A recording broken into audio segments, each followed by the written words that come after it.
Welcome to the Corner Store. My name is Pietro Baker. And I'm Tori Watson-Jones.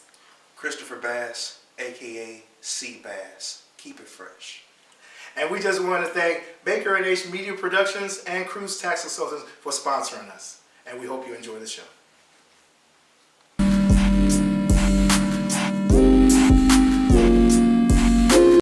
Good day, precious people. And yes, we are back. Talking about how people cope with grief. Now, there's different people, different ways people cope with grief. Sometimes it's inspirational. Most of the time, it's, people go to vices and other things that are self-destructive. And that's our discussion today is how do people cope with grief? And there's different ways that people cope with grief. So, Chris, first, what is grief? What is grief? We know people feel sad, but what is the definition of grief? Grief is a natural response to losing someone or something that's important to you.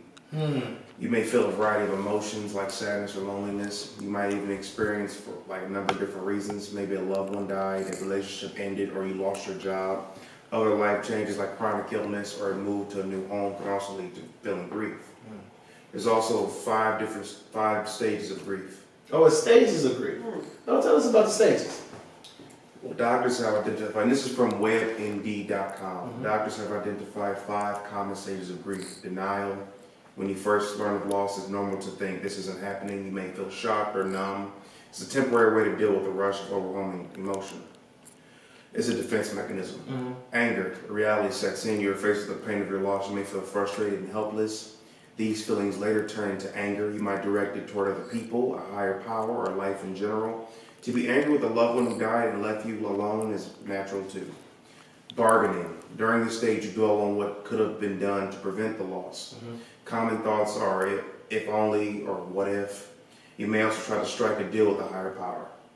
Strike a deal. Strike a deal. Depression.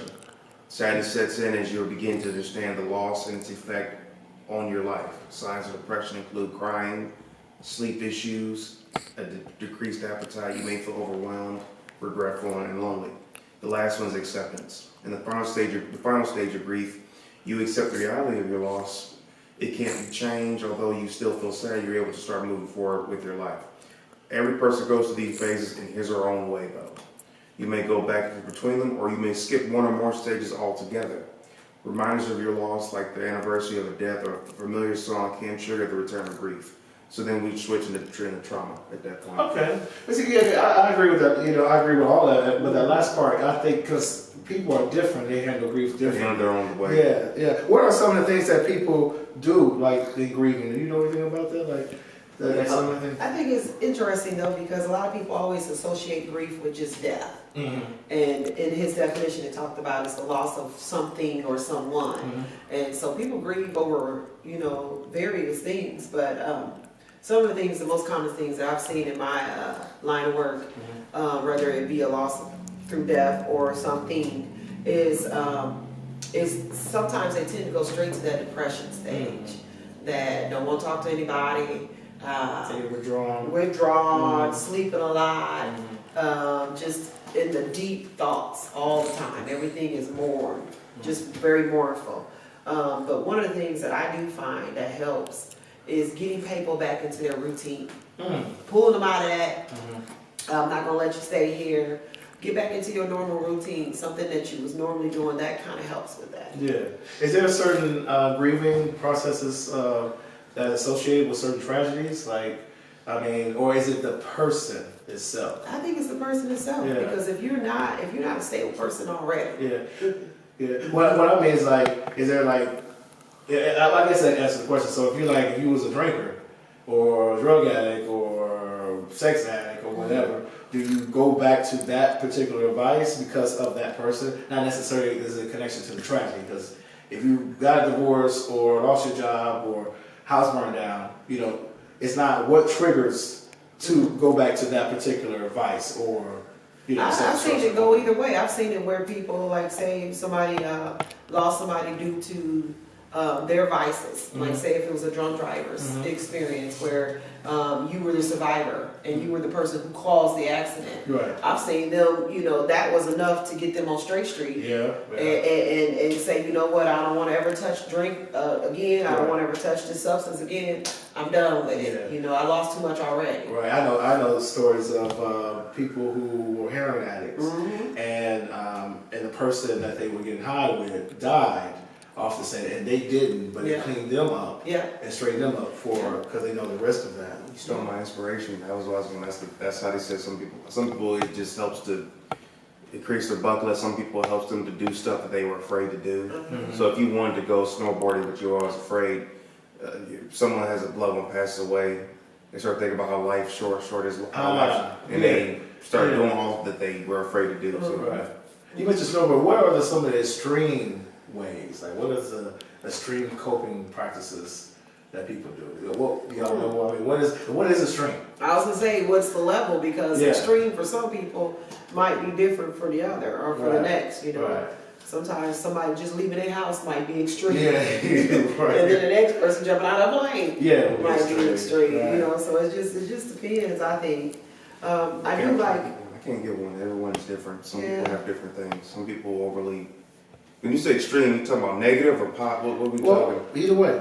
If it's negative, some people will shop too much, or they slip into addiction. Yeah. Maybe that's what's wrong with me. You I'm still grieving from 11 years ago. Yeah, they say 12 years ago. They say some people will tempt themselves with like feelings of drugs, alcohol, food, or work, but they say doctors warn be careful because these are temporary escapes that won't make you heal faster or feel better in the long run. In fact, they can lead to addiction, depression, anxiety, or even emotional breakdown. Right. And see, okay, so You get stuck in a cycle. yeah, I was gonna ask all of y'all, both of y'all, have y'all had experience and Yes. grief, and what was some of the extreme things, or what were some of the things that y'all did to cope? That's a good question. So for me, one of my biggest losses was the loss of my mother. It was something that was somewhat sudden. We didn't have an idea, or that she didn't know she was sick. We didn't know she was sick. And then when it came to fruition, it went pretty quick. For me, I left after everything was settled. All my siblings, we were able to come together, and it was very peaceful for us. We have a really thankful for a close-knit family, and we were able to come together, put her, was able to put her away and do our final arrangements. After all of that was done and everybody was going back to their normal life, I left. I went to Jamaica for 2 weeks.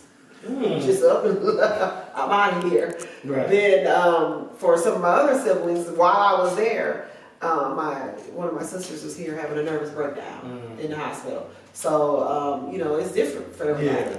It's different for everybody. What about you, Chris? It's too much to explain. Give me one.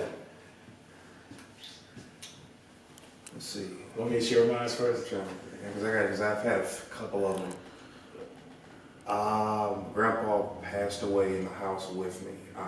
Spoke to him. He sat down. I said, "Hey." Went to the bathroom. I came back. He sat at the table. He had always fall asleep. I think because they said he was a big man. He was like 6'5", almost 400 pounds. And they said like because of his size, he would like him. I don't know what's the word for where you watch. He could be you just fall asleep out of nowhere. Narcolepsy. He would just fall. He'd be watching like cowboy movies, just fall asleep out of nowhere. When I saw him, he wouldn't. Like little guy was asleep. He had drool coming out of his mouth. His teeth had fell out, and I assumed he was asleep. And that was the first time I'd ever seen a dead body. I didn't know how to react. That's the first time I actually went into really deep shock. How did y'all know he wasn't asleep? Because he was laying there. He had his head felt like planted on the table. Oh, okay. And if you, lift him up, his eyes were starting to like, that's how I was like, I don't think he's. And if you try, I tried to move him, and his body just felt real. So was it like he was was he there too long, and he was like, "Hey, granddad, Yeah, I didn't know what to do. I ain't know what. And you was by yourself. At the time, How old were you? I was 15, 14. Oh man. Like I said, it's a lot. That's why I say I'm trying to think of them all. How did you cope with that though? After you found out, and I couldn't eat. actually. I tried to eat. They was bringing me food, and I really couldn't eat. Right. And honestly, I wouldn't. It's gonna sound weird, but I'm sure I'm not the only one that's like this. Crying in front of people was always something I didn't like to. That was probably the first time it was like, I didn't, like I had, my mom actually came and talked to me. Everybody was in there. I didn't really know, like, Right. I just kind of shut down for a moment. And it was weird because, I'll be honest with you, my grandpa never got along. My grandpa was like old school Mississippi 50s. No. He grew up in a time where his dad had been killed by white people. Oh. So he was very, you couldn't talk to him. Okay. This is the type of man that he really would hit a kid with steel. This is the type of man they grew up with, like you have to understand, they grew up in a time where We joke about it, but no, he said they put a shotgun on you. I was like, you for real? Go wash some dishes. But why? Like, what if the gun go off and you kill a kid? What's gonna happen then? You said Wash some dishes. Yeah, go wash some dishes. Yeah, but he would do it if he was 8 though. I'm like, yo, that's too much, man. I'm Wash some scared the dishes, kid. pick up your toys. Yeah, he won't have no more Got your trouble. toys out? Yeah. You said, huh? Did I told you to say yes, sir, didn't I? No, people were scared. Serious, no, people. When he passed away, no one couldn't cry. A lot of people could not cry at the funeral. Why not? He was that hardcore, but no one. It was hard to cry for him. It was hard. Okay, so it was like a relieving when he died. It was a bit of both. It was something that I didn't think I was gonna like. I was like, because See, that's always been a problem with me. I'll let you continue, but that's always been a problem. do you understand like we're saying? I do. And it was weird because he was a very he grabbed my brother said something one time. He's like 5 years old. He grabbed him by his throat and said, "What's wrong with you, little nigga?" I'm like, "Pop, why you say that to him? Right. Pop, he only 5. Pop, Yeah. calm down." But see, that's what I'm saying. It's been to points where you're like, I know it sounds bad what I'm about to say, but it's true. I feel like I know where you're getting ready to go. But it's like, I don't do funerals now. I think the last funeral I've been to, I think I've been to 4 funerals in my whole life. Oh. So I just don't do funerals, and I won't share my story about my mom. But like I'll see stuff on social media, and people will say, "Oh, so and so died. So and so died." It's like this is a particular person that died, and it's a cousin of mine. It's their grandmother, and I never liked her, and so she was always mean to me ever since I was a little boy. So when she died, you kind of like, huh? So you don't say. I want a bologna sandwich. What you want? I mean, that's just feed and eat. I mean, it's like, you hate to think like that because you're supposed to respect death, right? Yeah. But it's like, but I understand what you're saying. When someone dies, but their life hasn't been favorable to people, and they just treated people harshly. When they died, it was like a, ugh. So it's like, Like he would show love in his own way at times. I mean, I for the get most you. part, he was like really I doing. know my mind ain't right. You get what I'm saying? It's like he would show love to you at times, but for the most part, you didn't know where he was coming from. He was like a very. So, I go to the place in that dark spot in that mind because I got one of these file cabinets up here. Right. And it says dark on outside the file cabinet. So I just think about how, in our culture it is, it is. Not allowed to grieve too long in our No, culture. well, in our culture it's customary, or what do you want to call it, where we have what we call a celebration of life. They don't even call it funerals too much anymore. They say we're gonna have a celebration of life. So when somebody that died that you couldn't stand, when we having a celebration of death, what we call it that? People die all the time. What you want? People die every day. Shut the casket. You want me to get what money? Who fried that chicken I smell? Right. That's all I'm worried about. That's all you now. worry about is the repast. You try to get to this dinner that comes after the celebration of life. Or I mean, that's awful. It is awful. Yes, I know it is. That's why those thoughts stay with me. So when I go to social media, and it's been happening more than a few times, go to social media and I'm like, oh, so-and-so died. Oh, fly high. Or, oh, Granny, I love you. You was always, and I'm like, she was, how far was it? She was a mean asshole. I never liked her. Never. And she never liked me. So I'm all like, you breathe differently. Some people. Yeah, so I understand what you're saying. I couldn't explain. Like it was hard, man. Like I was surprised. I even started to tear up. I was like, 'cause me and him just. He had his moments. Like he would take care. He would feed me. He would, he helped me out at times. But for the most part, have you ever seen somebody where they just? He was one of those people where like he couldn't really joke with him too much, and he wasn't. For him, kids should be seen, not heard. He was like real subtle. Yeah, so it was hard getting to him. I'm like, man, I don't know how I don't. Yeah, I don't know what like. It was real. Like it was literally 20% just sitting there like looking at me. We didn't. A lot of people just was like, Right. You could tell it was down, but people weren't like.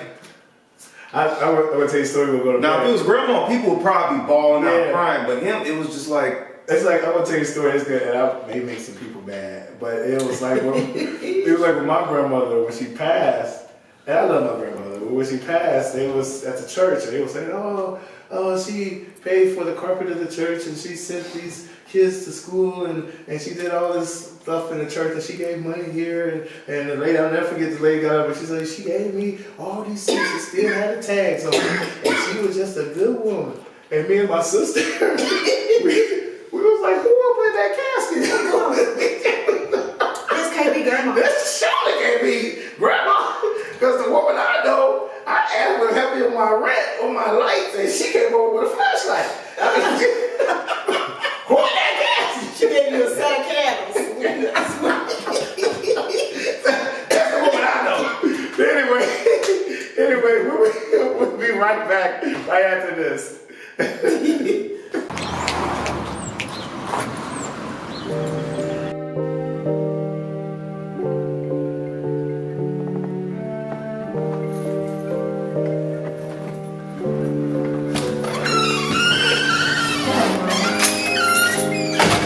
Hello?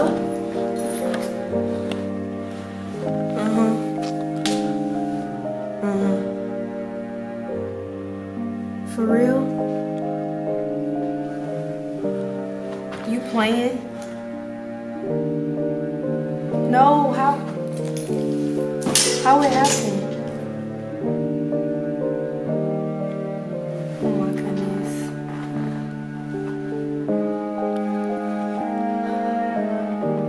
Charles, you've been working here for how long? Almost 4 years. 4 years, and you did an excellent. You do an excellent job. Everyone loves you. We love you.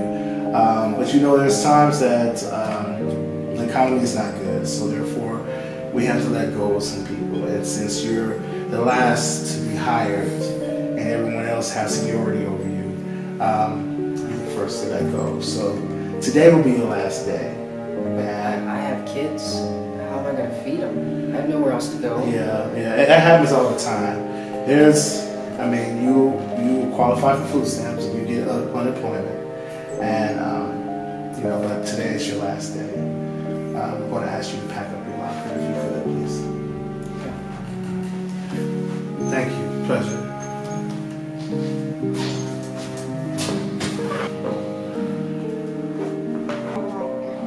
Why her? Why happened so fast? Like, I can't believe this happened so much in my life. Yeah, I know it's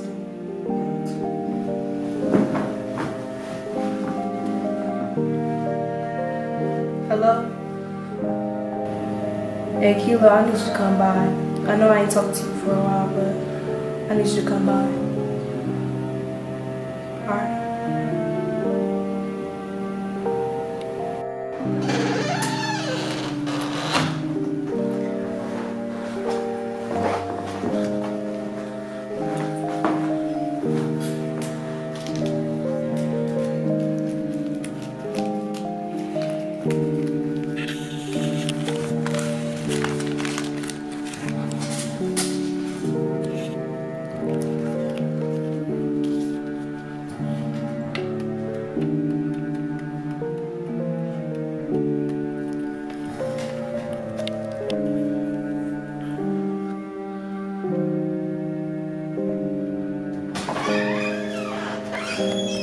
Charles, what are you doing here? Don't do it! Charles, no!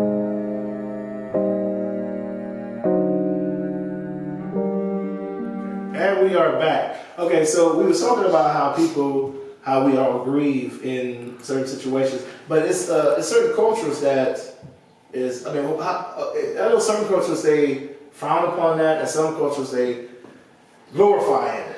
So, I mean, what did you have that on that, Chris? Well, I know for at least here in America, a lot of reasons why some people will go into self-destructive habits with grieving, such as sex addiction, pornography, or drugs, or even like drinking or shop binging, is because a lot of people aren't given the whole time. They said the way they describe it in WebMD is that we become a culture, and I don't know if you guys agree on that, we become a culture of everything's microwave. Everything's a short-term fix. We want people they give you the time to be fixed, go in 3 weeks or a certain amount. You have to be fixed by this time or whatever. And so we become a just get over it and move on philosophy. Yeah. This puts pressure on individuals to minimize their sense of loss. Yeah. Which leaves room for little things to not really get resolved. And they said the things that you would resolve when it comes to grieving, one of the most important things is to have there's a support system to talk to somebody about it. You have to and to recognize what's going on. But the fact that we've kind of cut it down to life is life, it is what it is. See, the problem is like you're playing with people. You can't play people like that. Yeah. That's how you turn a normal kid into a killer. Yeah. Ooh. And people start going shooting up. Let's be real here. Yeah. No, girl, it takes. That's dark. I'm gonna be real with you. It's true though. I'm gonna split what it is. Because the thing is, I mean, who is someone else to tell you how you should grieve, Right. and give you a time limit? Right. You know what I'm saying? And that's the thing. I just actually just. That's why people are able to fix people. I really don't believe we have it in us to be that. I believe we could. I think we're here for help each other. You know, because if we all experience it. I mean, and the same way you grieve and you found a way out, maybe you can help me if it's new to me. You know, and same thing with you. You know. Well, the thing is, being with that person, can you stick with that person? Because that person may, like you said, everyone grieves differently, and it depends on what has happened. That person may go through it for months, Right. for a couple months. I'd say you can try to stick with that person, because if you've dealt with mental, they travel in waves, and this goes back to that. So that's why, I don't know, because a lot of people don't stay in for the long haul like that. Everything's now take a pill, get better. Which brings up a question: should you take prescription medicine to get out of grief? Doctors say first they would resort to you talking to someone, seeing a therapist, having a support system, things of that nature. And then if it gets worse, then they might prescribe a medication. That's like a last resort. I just think again, it goes with the person. You know, my mental state going into the loss, whether it be death or the loss of something, may not be the same as the next person. So I might already be broken, dealing with some other stuff, or might just have natural set of anxiety that just built into me. And so me going through all of these steps before I need to get a pill or look through or go to some other advice might be further out than the next person. Just depends on their state of mind. Right. You know, there are some cultures, going back to cultures, there are some cultures that they allow for the grieving process. Yes, yeah. I mean, they literally, they wear black for several months. Yeah. They put a black scarf outside the house so that people are aware that they're grieving. Yeah. They're in mourning. And Yeah. so there's communities that come and feed them and make sure that they Yeah. have everything that they need and that they survive during that time. That's a whole culture. Yeah. That's a culture in itself that does that. And going back to what Chris said, that we unfortunately are in a culture or in a place in this world where everything is so microwavable and we want that quick fix, and we take away that time. You know, back in the Bible days, they had mourners, professional grievers and mourners that would grieve for people. They didn't even have to know them. Who funeral we at right now? Oh, you need a job. Oh, right. With this old theme? Okay. You know, and I could just hear them crying out. If I can go back in that day and be a little comical with it. Oh my God. I was just trying to figure out how would that work. Yeah. You don't even know them, but you hired to mourn the death Can of you? somebody. How hard can you cry? Right. Let me see your tears. Let me see your Tired. Okay, we're gonna have you go over there and mourn for this person. But that just lets you know how serious back Yeah. then they thought that it was to grieve or mourn for Yeah. somebody who was Yeah. lost. Nowadays, sometimes it is very quick that we get over things, you know. Because the one I was gonna share mine, I know y'all shared yours. It took me about 8-9 months, and I was a mess. Yeah. And I'm to the point right now. I'm fearful of grieving. I don't go to funerals now, and I'm not scared. I'm not scared of death. I'm not scared of death even on myself. That grieving thing, I can't handle. You don't want to do that. I don't want to do that no Yeah. more, because that was a mess to me. I mean, my life was, I turned to some things that I had never experienced in my life, and it was horrible. And that's why I don't like the idea of a short-term fix, because when you Yeah. leave things unanswered or leave things unplugged, that leaves room for these things to come in that you would never, ever thought you would ever do. Mm-hmm. I never thought I was smoking. I never thought I would do Yeah. it. I never thought I would go into. I never thought. Yeah. That's because you only gave yourself a certain amount of time to plug up a leak. You didn't Right. actually Take your time. that's like taking some tape and putting it on a broken faucet or something. You're not Yeah. actually fixing the problem. Yeah, You're just patching it. Just put it And that just brings up another question. It says, do people resort to vices to make them feel better or escape the feeling that they're currently dealing with? For me, it was escape. That's why I said I gotta go, because Okay. I had never seen my siblings that broken Right, before. right. So I couldn't stay here Yeah. to see that. And then it didn't fix it, because when I came back, the grief was still there. there. And then that's when I did actually Yeah. deal with my grief. I'll never forget it. I was on the phone. My doctor's office had called and said, "Hey, you missed your appointment." That was the first time I cried. I hadn't cried the whole time that everything was going on with my mom, even to her death. And here it is, a month or two later, the doctor's office called me and said, "Hey, you know, you don't miss appointments. We just Right. make sure you're okay." I broke out Bless into your an heart. ugly cry Bless on that phone with this lady. And that lady stayed on that phone with me a good 15, 20 minutes, just talking to me as I cried. And I Yeah. explained to her that I'm sorry, my mom passed Yeah, away, yeah. threw everything off. Don't type of cry thing. now. You know, Sure, so yeah. that's when I went into, and that was like my official acceptance mode, one of the steps of Yeah. grieving. Yeah. I finally accepted she's gone. You did that in 2 months. So. Yeah, well, it came to head in 2 Yeah. months where but it took that long to just even break down, Yeah. to just break myself down and even cry about it. Oh, my Lord. I kept trying to go to work, kept trying to, do my normal processes. and I couldn't get to it. I cried all the time. Yeah. I wanted to. I just couldn't do it. I cried so much. I cried, and this is the first thing that scared me.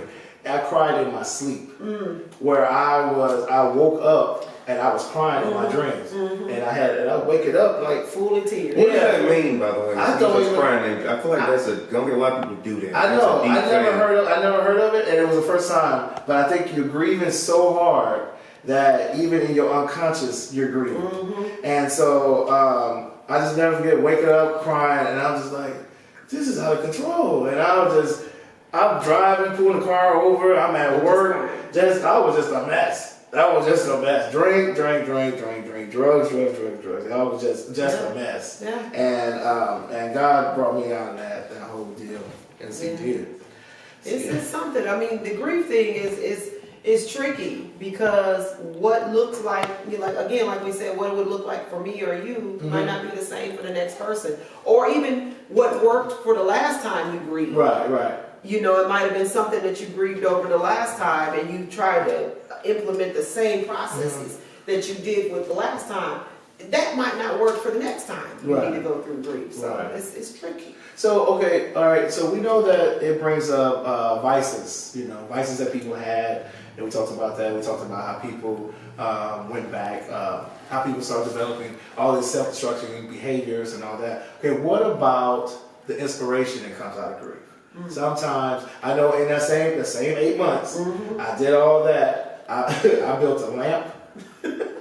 I did. I made a whole lamp. And it was just, and then I made this art on the walls, and what else I made? I was just doing all this creative stuff. It was just bursting. I'm a writer, by heart, and I'm just writing crazy. I'm just like, it brought out a lot out of me. So I didn't understand that either. So what about that? What about, have y'all heard of the other stream of grieving? A lot of good projects that we go and love today, authors, writers, screenwriters, movies that we have seen, a lot of that came out of people grieving. Yes, A yeah. lot of that. Yeah. One of the most, I'm a big fan of Tyler Perry. Mm-hmm. And a lot of his losses, not even necessarily death, but a lot of his work that we admire came out of grief. Yeah. If you ever follow him and listen to his story. And one of the most inspirational things that he has ever said, even about grief, he had mentioned it in Aretha Franklin's funeral. And he said that his prayer for the family is that their grief come in waves, not hit them like a Mack truck. Yeah. And I love that Yeah, because it is yeah. important that we grieve in waves, and whatever we're grieving, and whatever thing or someone that it does come in waves, so that Yeah. you can handle it. That Right. Mack truck, Yeah. Something different. I had a Mack truck. that you had a Mack I truck. had a Mack truck. It hit me so hard. I don't want to deal with it. We just had someone, and it felt so bad because I knew the person that died, and I knew the people that were associated. They asked me, "So you coming to the funeral?" I'm not gonna be able to make I that. said, "I'll pray for y'all. You need some help." Got a plant right there in the front. That's me. Can't I get can't do it. I'm so I sorry. didn't used to be able to view bodies. Woo. The first body I ever viewed, I was a young lady, young girl actually, and we grew up. We had this little biker gang in our neighborhood. Not the back. The biker gang. We thought we What was was that? everybody What was had bikes. You know, What was tax that? season, everybody had bikes. What was your name? I don't even remember the name. I don't know. Maybe it was the Malone Street Bikers. I don't know. But We Long Street Bikers. all of us friends had bikes, and even the ones who didn't, you got on the back of somebody's spokes, or you got on the handlebars of somebody. And we would trike up this little area, and we had no business going to this place. We had ended up in Kickapoo, and we had been going there. From Malone? Yeah. Oh, okay. You just can go straight down Malone and you go uphill, Pleasant Hill, right where Pleasant Hill School is, and it becomes in the wooded area. It Yeah. becomes Kickapoo. Okay. So you go up in there, it was in the woods, and then there's a creek down there. So we had did this all summer long. And we would do it in groups. And when we first started doing it, somebody had the bright idea, I don't know who read a wilderness book or who was the Boy Scouts, but somebody had a bright idea of leaving, because we didn't know about no woods. Somebody said, let's leave little paper things tied on the tree so we know how to get back out. So we kept doing that. Anyway, towards the end of the summer, one of our friends from our little biker club went by himself. And it had been raining, and the creek was high, and he was succumbed by the creek and passed away. Oh, no. And so my first real funeral was a kid, a childhood friend. Yeah. Shiloh was his name. How old were you? Oh, I had been about 8 Oh, or 9. yeah. And we all went to the funeral, and that was the first body I ever viewed in a casket. And I told my mom after that, I don't ever want to see a body again, ever. So for a long time, Yeah. I could not even go to a casket. Right. I would attend a funeral, but I wouldn't do the walkthrough. Yeah. You know, it just bothered me so. That was just stuck with me. It's rough stuff. Any thoughts on that? About bodies? What was the first body you see? Grandfather. Grandpa. That Me, I- grandpa. Huh? That's it. That me, grandfather. I will say to the creative thing. I mean, The creative thing. Yeah. I mean, there's something to be said for a lot of people that got a chip on their shoulder. Mhm.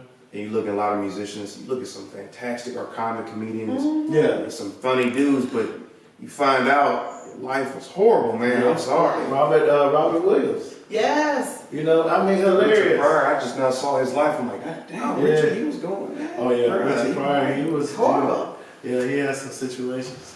Well, we're gonna break right quick, and we'll be right back. I'm Jeff Wire.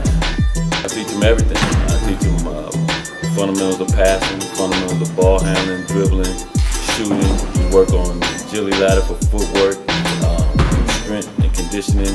We use medicine balls just to show them that they can build their strength without actually utilizing weights. It doesn't necessarily take weights to get stronger. We work on lateral quickness, lateral speed, just about everything you can name that associates with the game. Well, you can contact me, Facebook, Jeff Wire Sr., Instagram, Jay Wires Hoop. Telephone number is 404-782-1530. You can text any inquiries to that. Also email jwires68@yahoo.com.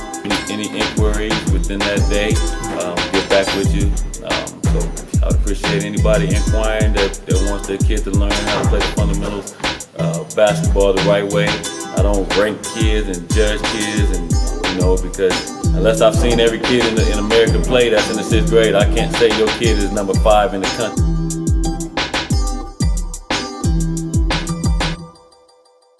Okay, and we are back. Okay, so we talked about a lot of things about grieving. Okay, so my one question I do have is, how do you become, if you know someone, like you're not grieving, but you know someone that's grieving, what do you do?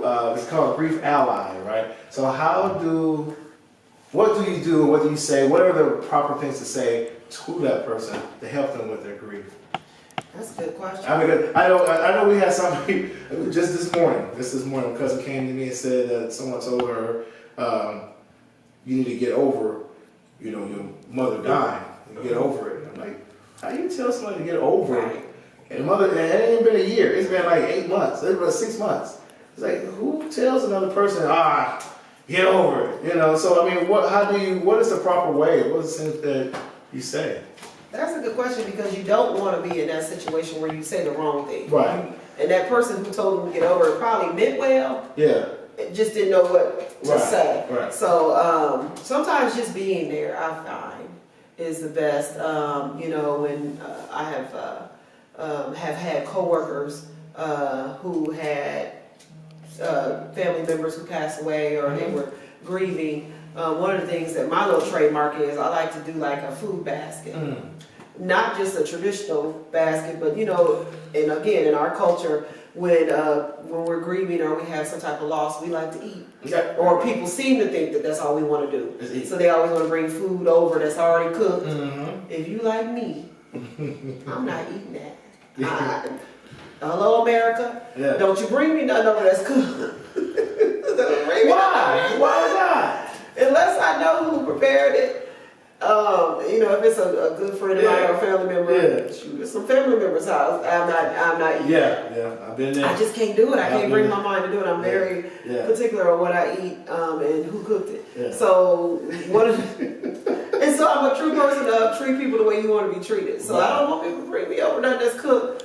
But I do welcome like baskets. So one of my trademarks that I do is I put like a breakfast basket together. If I know that a breakfast basket, what's that? I mean, I put like literally go to the store and I got this little basket and I would put like bacon, sausage. It's all uncooked. So somebody would have to prepare it themselves. And a lot of people are like, well, people are grieving, don't want to cook. I said, no, truth be told, some people, you bring all that stuff with it. I've been to people's houses. And there's tables and countertops full of food. A lot of that stuff get wasted and thrown away. So if I put a basket together of food that's not prepared, they can choose to freeze it and use it later, or they can cook it, or trust somebody. So they have that option. Yeah, cause I've been doing that for years now. I've been there where he's looking at. Well, yeah. Who made that? Who that? You whisper. Yeah, who made that? So and Madeline, so she got them things. Well, Oh, she got the cats. she got the cats in the house. It's like I don't want that. But sometimes and then they ask you, how did you like the cats? Oh, it was good. That ham was smoke. Did you taste that smoke ham? that's just, I don't know, my mind. I told you I got these file cabinets in my mind, and some of them are dark, some of them just a hot mess. I get you. But just being there for that person though. That's just my form of saying, hey, I'm here if you need me. A lot of people hit you with that favorite line, if you need me, call me. Yeah. Look here, I'm praying for you. I'm praying for you. Somebody that's grieving, that's in that dark place, and they don't, grief takes a lot of energy out of you. Yeah. And you are tired all the time. Even if they want to call you, they're not going to call you. Right. So that saying of, if you need me, call you. Right. See, I normally, like if something happened, I I don't do the funerals. And repast because I like to eat. I may slip through there. Look here, what we gonna do is have an attendance list. If you didn't come to this funeral, you ain't coming to this repast. You said y'all got some chicken wings that, you know, I like. Let me find out you going to repast is just to eat. You don't even know who funeral it is. But you find out where that repast is. Where repast at? And you just showing up. Let me find But out. no, I've been there where you just want to, you know.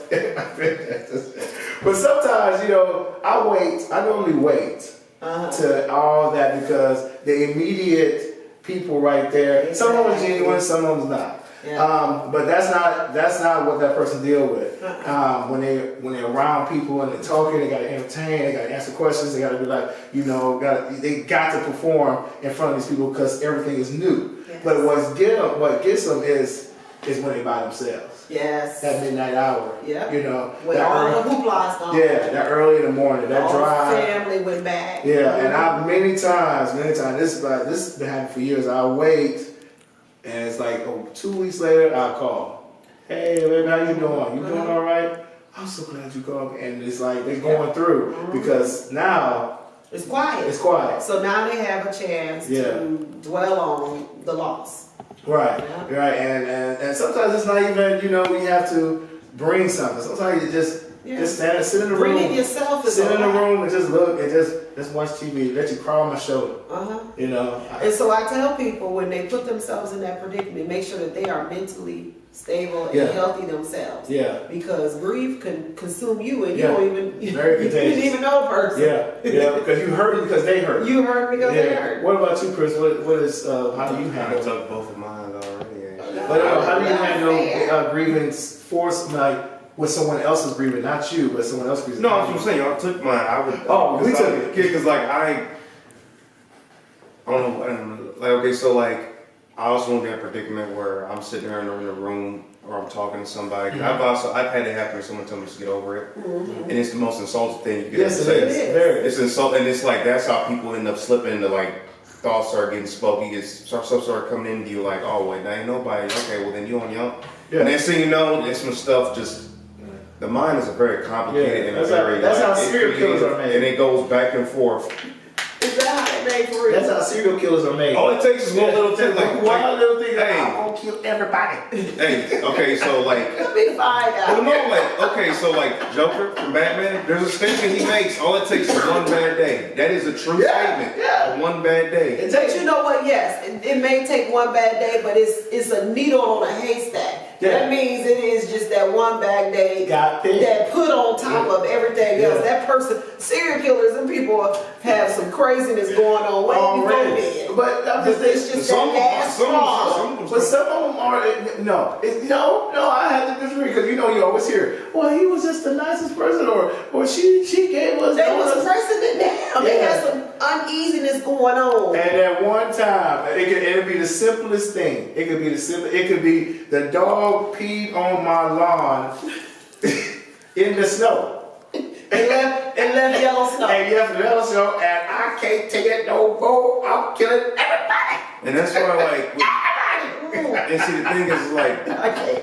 That means they was mentally unstable before. No. not necessarily. Yes, I guarantee you. You got to go back and study the histories of serial How can it be mentally unstable if they were stable? They didn't do it before. No, because people thought they is. What stability is But or it's- look like may not always be stability. But People it- can mask that. but I've it- seen it. Oh. But people mask stability and go around with their everyday routine every day. And then, like you said, that one bad day fall on somebody who is already mentally unstable, who may not look like mentally unstable. But that's the whole, That's the that's difference. the whole point. Yeah, because that's the whole point. If they're not doing what they did, I mean, if they're not killing everybody, that means they were stable.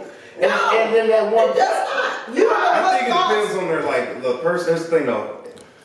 You could have, okay. We need to make this a show. Hey, I told you, I got this dark file cabinet. No, because it- I'm gonna go back to this dark file cabinet. Look, well, I'm gonna tell you something. Take a kid, right? Take somebody who's like is an innocent. They ain't got no malice thoughts. Now put them with. How you know that? At a 4 or 5 year old, I don't know if they even know what master No, means. I have seen, trust me, I started as a Okay, well, preschool teacher. I had a little kid Oh, let me ask throw this chair at me. What they know about throwing chairs? Well, that's a kid. Hold on, well, okay. Let me ask you this thing. Do you think if a kid Pick like, this furniture, boy, you can't move furniture. They was 3 years old.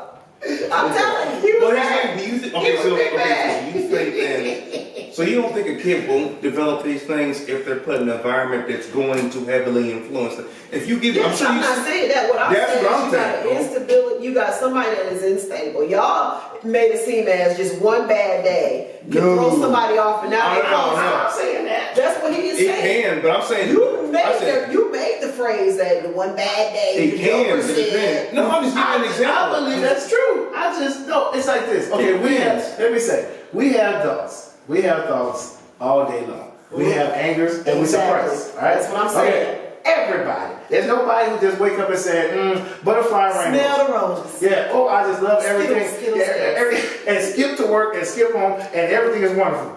I know there's people who have thoughts. They get mad and get cut off. Exactly. And all that. Okay, so therefore, we know that there is a thought process of there's pressure that's been inside of everybody. There's one day. Exactly. It's pressure building. That's why you have. There's one day if that dog peed on my lawn, and That's what separates the stability from a stable person from the unstable person. but it's the same person though. No, exactly. It could be the same person. But you sitting here stacking all of that stuff on. And if they keep having these thoughts, what you don't realize is that brain is keep saying, okay, next time that happens, you have to go off.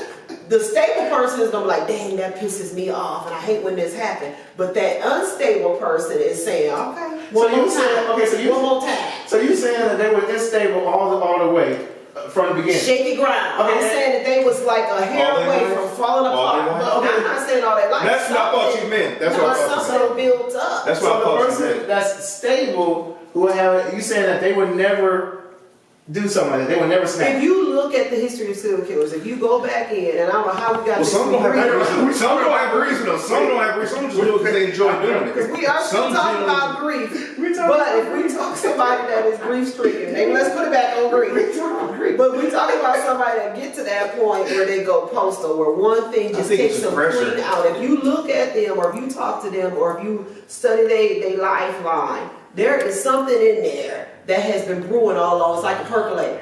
I get That's you. what I'm saying. Something has been happening to him. I Some get trauma. that. That's like But- trauma happened. But what I'm saying is, I think that's everybody. Everybody has a limit. No, Now, yes, well- everybody has a breaking point, but what I would do at my breaking point would not be, okay, That's that's true. it. Exactly, that's what I'm saying. My breaking point might be, I ain't talking to nobody today. But okay, Or I might go cuss somebody out. that's one extreme. That's because that's your extreme. Okay, but somebody else's extreme it may not be And that. that's what makes them unstable. If you But are that's unstable too, though. That's unstable. If you go and cuss everybody out, that's you unstable too, because you couldn't take it no more. I'm talking about if you going into, you talking about bringing in weapons, and you talking about you serial killer. But now. even if you cussing folks out or you shooting somebody, they both is unstable. They're both unstable. They're both, and they just couldn't take it no more. It's just that this is your preference of going off on everybody, and this is what this preference of this person want to go off. But that doesn't make it stable.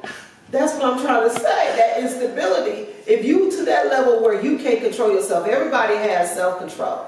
My Yeah. self-control is going to be, okay, you about to get this mouth about to come out, and I'm going to cut you smooth out. That could be considered not self-control though. Well, you're right. It could be, but the level of self-control to the point where I know that may hurt somebody temporarily, but I'm not taking nobody's life away. Y'all talking about a serial killer, and y'all trying to make me believe that a serial killer starts off being stable and then just have one bad day, and then he's not stable anymore. It is not built that way. The brain is not I don't stacked know. I don't in that know. type I of think way. it is pressure building. I think it depends on what's going on. Like, I think like I said, it if is you like, there are stories of kids who got locked up by their parents and like they're chained to the bed. And she said- and as time goes on, stuff like that is extreme. Yeah, At an that early is age. building- That's when a that's build. what That's what I'm coming from. I'm coming That's what from she said, that. too. I'm I coming from get that. I'm coming from that. Yeah. That's what she said. I get that. But what I'm We're not saying, talking about Lil Billy stole your peanut butter sandwich. We're talking about you and that's some hardcore stuff that happened to you. I'm just saying, I just think everyone got a break. I know a person.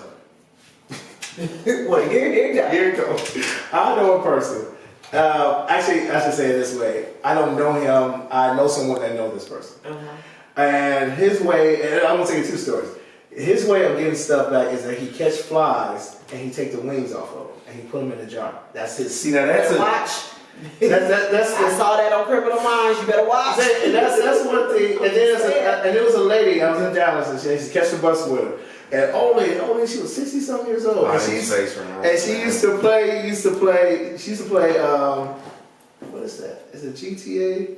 Some game with the guns. And she we said, talked about this, but and she used to make believe that those people in the game was her co-workers. And she said, I just go in, I'm 63 years old. And I remember because I was 20-something years old. I looked at her like, you crazy for real. You better not turn your back on You know what I'm saying? I said, you actually form your mind. What you don't play in the game, first of all. But you playing this game and you putting your co-workers that you mad at into this game and you acting like you shoot them. So those are people who, on that bad day that y'all talking about, when that bad day occur, don't be at work.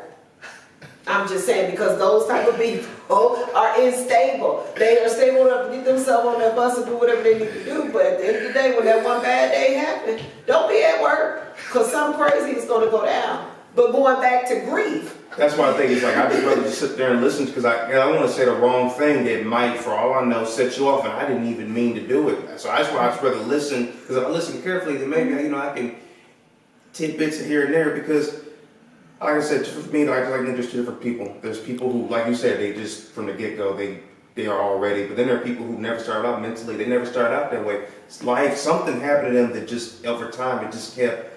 Yeah. And those are people who like. If they're like, because I'm sure you met people that's like, they might have those thoughts, they're ready to go, but they're actively trying to seek help. I mean, they're trying to give, So that's what I think separates the two different sides. And so I'd rather just listen to you. I truly believe you don't know somebody until they grieve. Yeah. You can think you know somebody, you can be their friend for years, but let them lose something that was dear to them. And then you really get to see who they are, because I'm telling you, that breaks you to it can put you into a different mode. I would never forget. Testimony is so powerful. Yeah, it is. My brother in Dallas, he told me something that I knew already, and he lost his father.